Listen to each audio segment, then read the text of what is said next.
On today's video, we're gonna create this memorable keepsake for your baby or for your pet. Oh my, so cute! Oh my papa!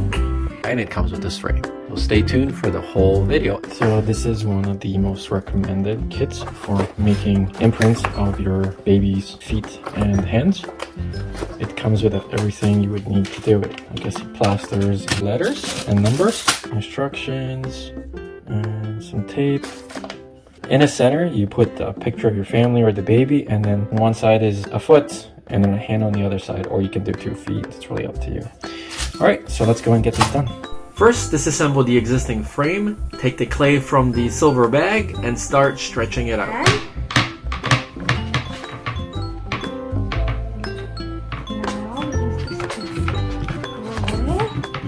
Almost done, Papa. You grab a foot and then you put it in the center. I'm sorry, my dad. Oh my, so cute! Oh my papa!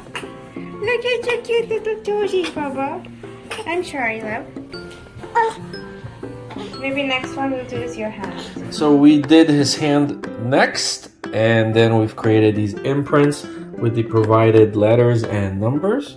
And then we just put his cute photo in the center, and then we use tape to keep it in place. An additional step that you may want to consider is take different kinds of paint, and then you can just paint the outside or the inside of where you have, I'm gonna say, let's just do the feet.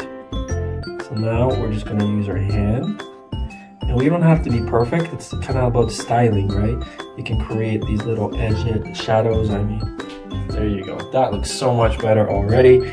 And of course, we could always come back to this. So now let's do the hand. And again, same concept. We're not really using a brush because we want certain pieces of the hand to stick out, but we want that 3D-ish look as well. All right, I think we're done with this. Now, when you're placing the final pieces on, you want to make sure that the plastic goes over here, over the white, and then this frame goes over both of these. You put this over top. And of course, you can do this with your pets as well. We're pretty happy with this. Here's the final look. Thanks for watching.